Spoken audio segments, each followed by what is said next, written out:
Hey, what's up, Roxstars? It's Rox with a little bit of talk about what's at the top of the blog. So let's get to it. I say I'm gonna take some time off, y'all. All the cashiers, they was like, somebody stole her truck. It's like you can hear it all throughout the store. This Rox coming to you today with a review for Love and Marriage Detroit, Love and Marriage Huntsville, our book 4, Real Housewives of Atlanta. Let's get to it, shall we?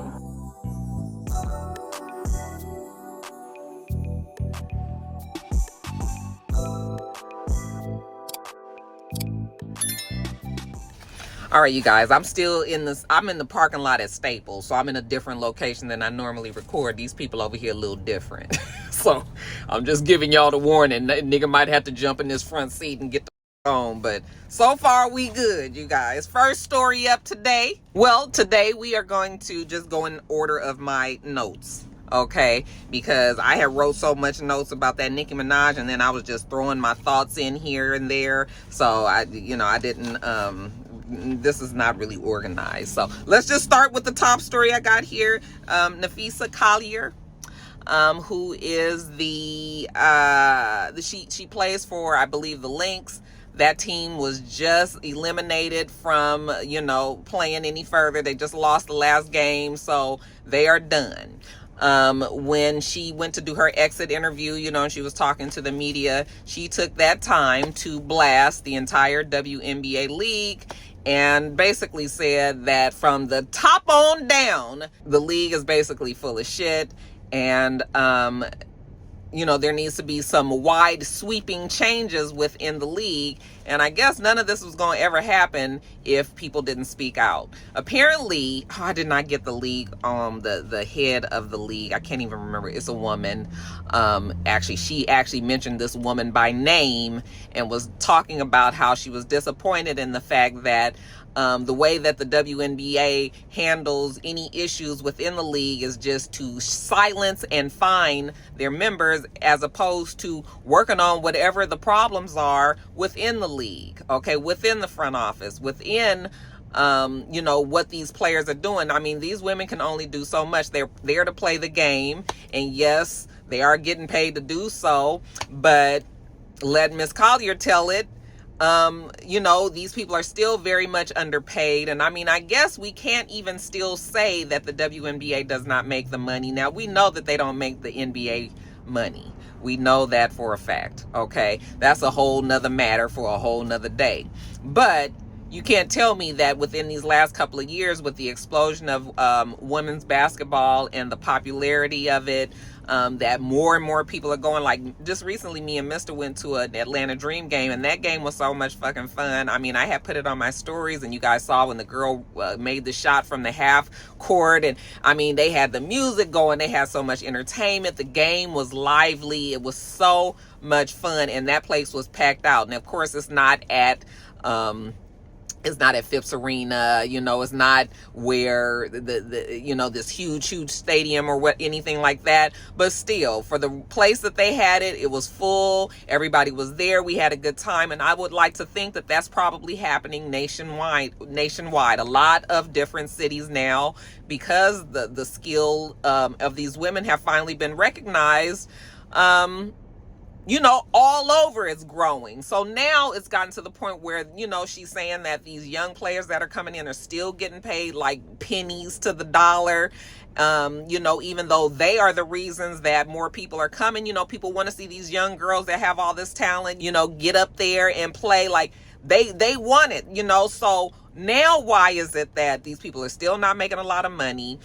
They still don't have the support that they feel that they should be getting from their coaches or whatever. The offices, the administration part of the teams, when people do speak out about poor refereeing, again, you just find and that's it, instead of how about you guys fix the issue with these referees and them doing these bad calls and all that. They're frustrated about that. And then again, you finding people who already ain't making that much fucking money, and that's the way that you keeping people silent. But she was like, I'm not concerned about no damn salary. I ain't concerned about no money right now. She was like, right is right and fucking wrong is wrong, and ain't nothing gonna be done if we can't talk about it. Now, apparently she's a part of the Players Association for the WNBA, so she is a person that represents them. And all of the players have been supporting her, even if they hadn't spoken out originally. And you can't be mad at people for not speaking out. People want to hold on to their fucking jobs, okay? But, you know, she's being a representative and also being a part of, you know, it's been nice to see that these women are supporting her. And just like, yeah, I mean, it's exactly what she said. I mean, you know, I didn't want to be the first one to say it, but, you know, it's true. And hopefully with her speaking out about this, you know, that some changes will happen. Now, the lady who is the head, again, I want to say it's Laura somebody.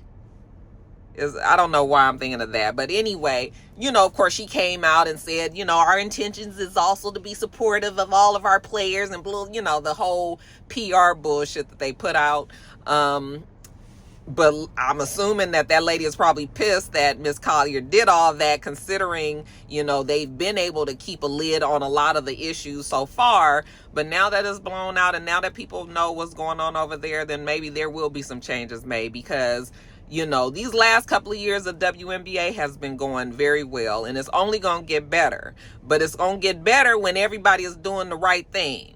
Okay, and making sure that these people feel supported in the game. Like, they making a whole bunch of money for you. Again, not what the NBA is making, but they still making some money for y'all now. We can't keep on saying that the WNBA ain't doing shit now. Okay, it's different. So let's work on it. So that's all that she's saying there, and I hope that they, you know, do make some changes there, because like I said, honey, WNBA they here now. This is bigger terms, bigger playing terms, and everything. More money. Let's get it right. Okay, so good for Miss Collier. You know, when we know more about that, I will tell you guys more about it. Okay, let's move on to the next story. Child Tyrese. Okay, this story probably is only big in Atlanta. Actually, no, I think I saw it on Entertainment Tonight. So Tyrese is a big enough star where they would pick it up on Entertainment Tonight. So, you know, he has a home out here. He lives in multiple places, but he has a place out here in Atlanta. And apparently the neighbors is about sick of Tyrese because he had 2 cane corsos. You guys know those are huge ass, big ass, 150, 175 pound dogs. I mean, they can definitely get that big. These are definitely a part of the aggressive breed, pit bulls, cane corsos, you know, bullies, like all of these aggressive breed dogs that, quite frankly, you have to be a special person to handle aggressive dogs. Okay. And I'm not just saying that because of my dear Blue. You know, Blue is considered an aggressive dog, and yes, Blue can be aggressive. You know, and so you have to be, as the owner of an aggressive dog, you have to understand that this dog is just an animal first. And, you know, you as the owner have to be the one to direct and guide and make sure that they don't get ahead of themselves or away from you, and get themselves into some trouble. Okay, it is an extra layer of dog ownership that people that have Shih Tzus and Golden Doodles ain't got to worry about. Okay, so first of all, if you're gonna get an aggressive dog, you have to be the one to know that this dog just can't just be roaming and doing shit like this. You got to make sure that they always leashed, that they always with somebody. But Tyrese had these dogs, and the neighbors were complaining that the dogs would get out. I guess he would let them out in the yard or whatever, or the owners, I mean, the groundskeepers, while he was gone, they would let the dogs out, and then the dogs would get out of the gates, and then they would be roaming the community. Who the fuck want to be walking in a damn community with 2 big ass 150 damn pound cane corsos stalking the neighborhood? I know I would not, and I walk a dog, you know, so that don't make no sense, because even if those dogs were not aggressive to people, you know, dogs can be aggressive to other dogs. Like, you just can't allow for this shit. Okay, and side note, just recently, Blue, we were walking, and this dog, one of my neighbors, they love to just let their dog out, and the dog came up to Blue. I was kicking and screaming like, don't come over here, no. And that dog came over here, and Blue had that dog's whole neck in his mouth. We was spinning around in the middle of the street, honey. That toppled over onto the grass. I'm trying to pull the choke chain as tight as I can. Like, no, Blue, let go. I'm screaming and yelling, The dog finally realized that he should not have ran his ass over there. It was a little girl dog, actually. It was a pit bull mix, but she was a skinny, much smaller, thin dog. She's actually a sweet dog. So I was actually mad that my neighbors just let the dog just be out there. I'm screaming like, somebody get the dog. Nobody ever comes out. I finally pulled that chain so hard that Blue is choking now and he can't breathe. So he lets the dog go. And the dog is crying and whimpering and everything and kind of limps away.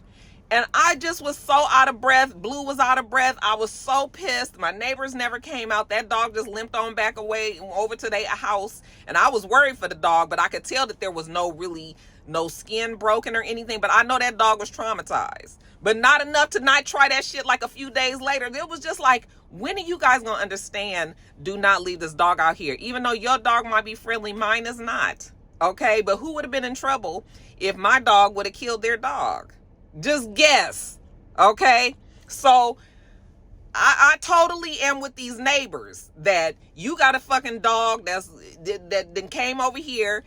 One of his dogs, or both of the dogs, ended up mauling somebody's little dog in the neighborhood. They had just let the dog out. They have an electric fence, so their dog doesn't go past their area. But, you got these big ass, huge ass cane corsos. They don't give a fuck. First of all, the electric fence don't keep them out. It just keeps the other ones from going out, So they came over there and they mauled and killed the dog. Okay, so now you done killed these white folks' dogs. You know how how anybody feels about their dog, how I feel about my dog. If you can't be responsible enough to keep your dogs from killing my dog, then I want your dogs to die. Okay? An eye for an eye. I feel the same way, about the death penalty. Like, if you kill mine, I'm going to want something to kill yours. That's just it. So, I understand these people are now out for blood. They want to get them dogs.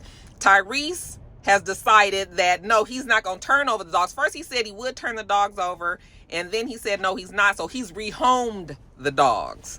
And I guess he felt like that was going to be enough. But these people like, fuck no. We don't give a damn where them dogs at. Bring their ass down to the station, because if mine is dead, then yours need to be dead too. So these people is not letting it go. And it's unfortunate because the dogs is animals and they only going to do what they do. But the owners are the ones that are responsible for making sure that your dog don't be out here running the fuck amok. I cannot let Blue be off the leash. He will run to people, even though he is not people aggressive. He's still scary. He's an 85 fucking pound pit bull, all fucking muscle. Literally, he can pull me. I mean, you guys have seen videos, but Blue is very, very strong. And I know that. I wouldn't want him running up to people and then, they be so scared they might pull out a fucking gun and shoot him. He ain't gonna do nothing but just jump.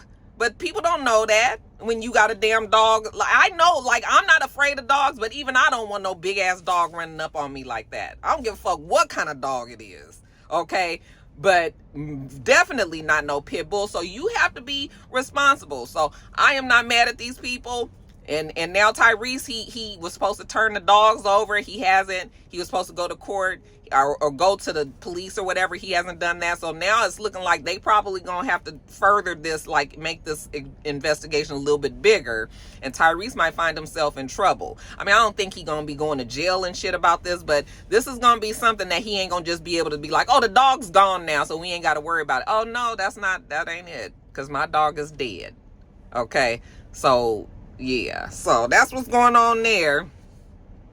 I tell you, that Tyrese is something special, though. Can you imagine being a neighbor of his?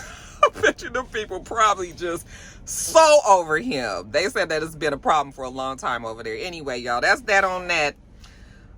Too bad for them cane corsos, but again, if you can't handle big dogs and you're gonna be letting them be running crazy like that, maybe you don't need to have them. Okay? All right, let's move on to the next story. So they tell us that Bad Bunny is going to be the next Super Bowl halftime artist.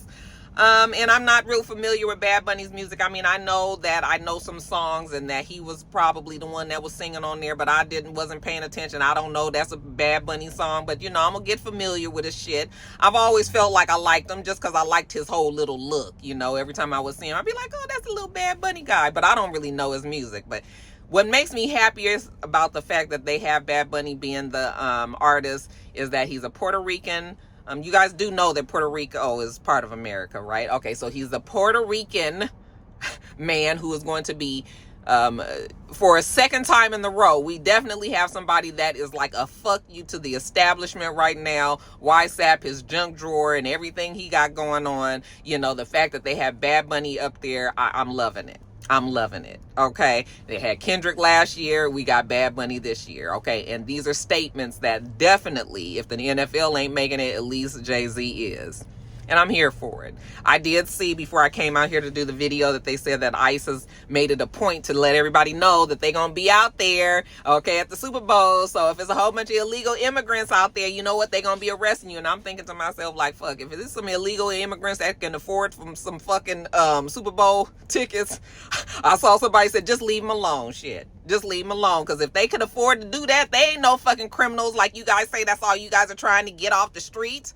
Okay, fuck, I can't even afford no damn Super Bowl. I mean, I could, but why would I when it's a perfectly fine bag that I can purchase for that? For them damn tickets. And I'm talking about, I don't even know if I could afford a damn Super Bowl ticket. You know, my cousins went one time, her and her boyfriend, and I was like, Dre, how much is them tickets? Are y'all crazy? Anyway, but yeah, I'm here for it. I'm glad that they got Bad Bunny.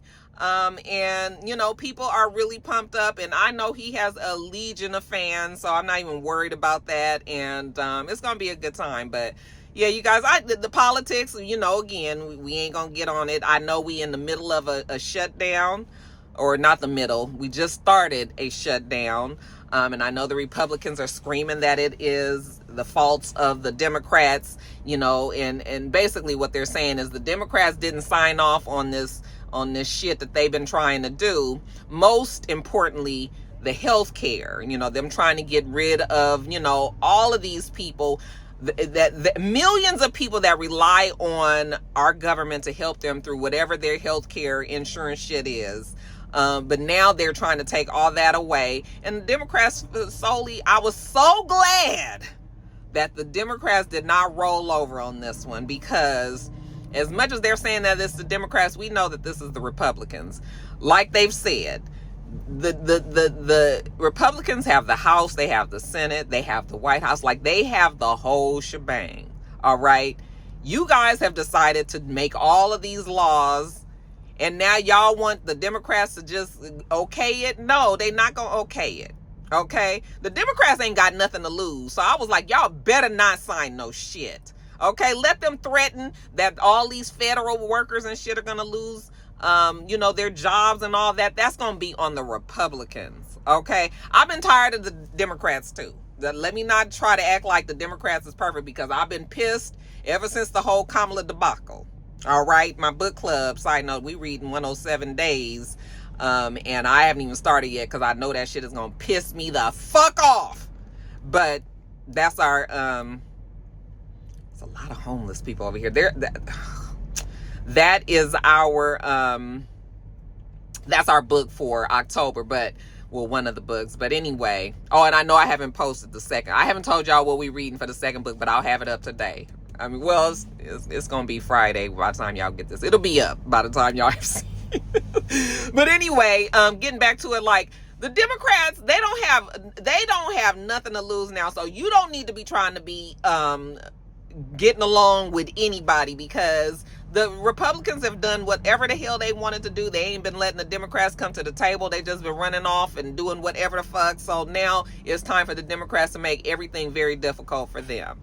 The sad part about it is I still don't even think that the Republicans care that it's going to be millions of people, you know, who not getting paid, furloughed, and having to work and all that. But, you know, I think that still the Republicans, or MAGA, I should say, they thrive in chaos. They want everything to just be so off kilter in so many places that everybody will just look around, and next thing you know, we in a dictatorship. I'm going to just keep on telling y'all that's where we heading. Okay?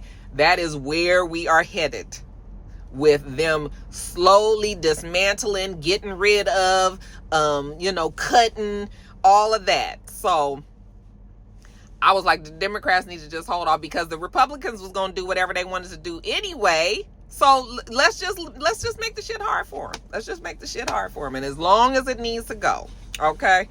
Go, sis. And she was just looking all in the car. Girl, you ain't never seen somebody in the back seat holding the phone up, making a video. Anyway, child, I look real tan, child. I look real tan. Ain't no telling what this shit gonna look like once it's up on the big screen. So if you guys will, just watch this on the phone, because, honey, when it blow up and the pixels and the high definition and the 4K and the... Anyway, I'm praying for the federal workers. I hate this for them. I remember when our government shut down before, and, they were furloughed, and, that's a hard time for people. I mean, you telling me I'm not going to get a check in 2 weeks, that is going to be a problem, okay? I ain't got no major savings like that. We might be able to float that shit a little bit, with the help of some credit cards and everything, but you don't want to create more debt for yourself while you're not getting paid. I'm seeing that they starting to show all these loans that people can get and everything. It's like, why am I now creating another bill for me? Even though eventually I might get some income again, now I got another bill because these motherfuckers didn't want to pay me. Like, that you asking these people to do a whole lot, So and they don't care. They do not care because it doesn't affect them. Okay. But it really does affect a lot of people. And the more the other side that finally realizes that, I'm going to leave it alone because I said I wasn't. But I just keep on telling y'all, vote. Some of y'all got some special elections coming up this November, and get your ass out there and vote then. And get your ass out and vote next year in the midterm elections. You need to vote because it's that serious. Okay. Let's move on to the next story. Child, I happen to see that Tyler Perry is now filming Why Did I Get Married Again? Okay. And I was just like, oh, is this a real thing? I mean, we saw pictures of him out in wherever they are. I think they're out in another country. This is like they are somewhere else. They traveled somewhere, probably on a trip. You know how they do. But yeah, you got all the regular players. I mean, at least I saw Tasha. I saw Jill Scott. I saw the one that was Tyler Perry's wife. I saw them all out there, and we saw some men. So maybe some new ones. I'm not sure, but it looks like he got pretty much the whole original cast back together. And yeah, you guys, they're making the movie. And I was just like, oh, okay. Who's writing it? That's the first question, because I would hate that Tyler Perry would rush out a movie like this, when honestly, Why Did I Get Married? Like, that franchise is probably one of the best movies that Tyler Perry put out. So I feel like this movie deserved so much more. If you was gonna be putting this shit out, it should have been done the right way. Made sure that the script was great, got all of the characters back together, and did that, really developed the story and all that. But just a couple of months ago, Tyler Perry said, no, it's not happening. Okay, he was just like, no, we're not doing it because it would be a scheduling nightmare. Everybody's busy, everybody's doing that. And then tell me why 3 months later now not only do we already have a script, but these motherfuckers is shooting. They shooting the movie, and it's going to be on Netflix. Okay? No. I can already tell you guys that it's going to be some bullshit. All right? Because Tyler Perry, he's going to write this film, and he's going to film it. What Tyler Perry does is he throws a lot of money at these actors because, we know that black actors don't make as much historically as their white counterparts. So he has the money to do it. So that's a good thing that Tyler Perry does. He throws all this money at them, and they just be like, okay, shit, we doing this because, it's only going to be 2 weeks out of my life. It only take them 2 weeks to film a movie, and they gonna get all this fucking money, and then Tyler Perry get you up there doing and saying all kind of outlandish, way out shit that you never would have done, like how he got Debbie Morgan over there doing Beauty in Black. I've never seen the show, but my friend Roxanne tells me about it, and she's like, Roxanne, the first season was so good. She said the second season is just too much. Like, I just don't want to keep hearing Debbie Morgan cussing so much. I said, not our cute little Angie from All My Children with the dimple. She said, girl, she talk about the man's big dick and how she gonna get on this dick, and how people think that she that bitch, and she is that bitch, and she be cussing, and she just be like, Roxanne, I just be like, no, not our sweet Debbie Morgan. I said, child, Even though Debbie probably does enjoy playing that because we've always looked at her as the sweet, innocent, character. She probably likes playing somebody that's so different from how we've all perceived her. But my friend Roxanne was just like, girl, it's so much. I just be uncomfortable. I just don't want her to keep on saying that. It's just too much. I can't watch it. Now, she loved first season, and this second season, she was just like, I can't do it no more. And I've heard a lot of people saying that, okay? Because you know why? Because Tyler Perry cannot write. He panders. He knows what the audience likes, and then he just turns that shit up to 100. And it's just is what it is, you guys. So I already know that this movie is not going to be done right. Not even because Tyler Perry wrote it, because maybe this might be his one movie that he really writes well for, even though I don't think that's what the case is. But I done lost my train of thought. Oh, it was going to be something. What was it? Oh, I got to stop it because I got to go back and read what I was saying. I know that this movie is not going to be good because, not necessarily even so because Tyler Perry wrote it, because, he wrote the first two, and even though the second one was a little, some parts, I still can't get past Janet Jackson, but, some parts was, maybe he could, maybe third time might be the charm, or three strikes you out, but, but I feel like they rushed, they hurried up and just tried to capitalize and put this movie out. This shit probably gonna be out by the end of the damn year. And that movie deserved more development than that.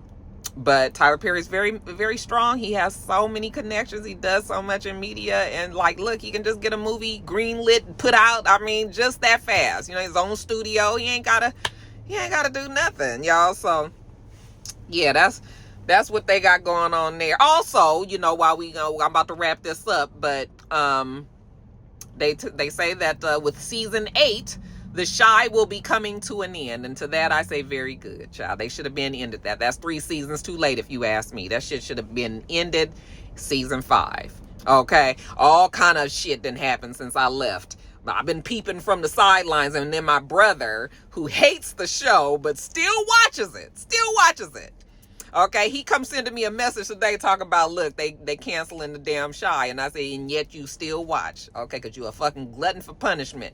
And you know what he said? He was like, yeah, because I got to see it through to the end. I said, what is that about us? Why do we put ourselves through this? Why do we feel like we got to see some shit that we don't even like to the end? I was like, yeah, because you're going to be watching season 8. And he was like, yeah, I'm going to have to close it out and everything. And it was just like, why? I'm so glad I got off of that rat race because, honey, The Chi, again, season 5, that was it for me. I couldn't do no more. And now my brother come telling me all this shit. They killed Jada. I said, why would they kill Jada off? Okay, she was the most loved character. He was like, oh, Roxanne, it was some old bullshit. The one got shot and he was in the hospital and he asked his girlfriend to marry him, and then he was pissed, but he's still gonna watch it. That's how a lot of people are, People are loyal to Lena Waithe, and I like her too. But that show hasn't been good for a long time. I'm glad that she was able to stretch that shit out for 8 seasons, that them people still kept their jobs and was getting paid and everything. They do still have a cult, they have a cult following. They have a lot of fans still, and good for them. Now that they know that this is the last season, they'll write it out however they want to close it up. At least they'll have that. But, child, that show should have been over if you ask me, so. Anyway, that's it. That's that on that. Y'all, just everything I left in everything I talked about. If you got anything to say about it, leave it all in the comments below. Oh, nope.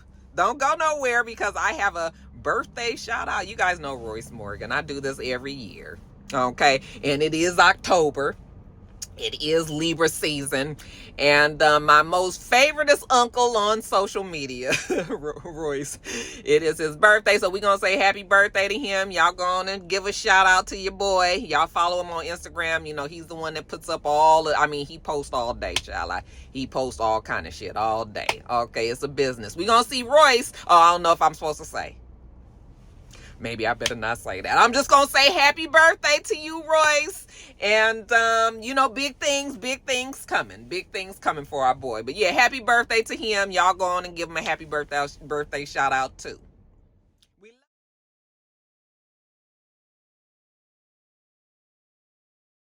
All right, you guys, that is it. So I'm going to get on off of here. We do this every single week. So make sure you, oh, my hand is starting to shake. Make sure you thumbs up the video, comment, and subscribe, and make sure you come back. Was my hand shaking? I sure hope it wasn't. But you guys, if you didn't watch the first video that I did, I was telling y'all I was holding the camera because I left my stand. I don't know where my stand is. I have a feeling that damn Jada took it. She always in my shit. But anyway, I'm going to get on off of here. Okay.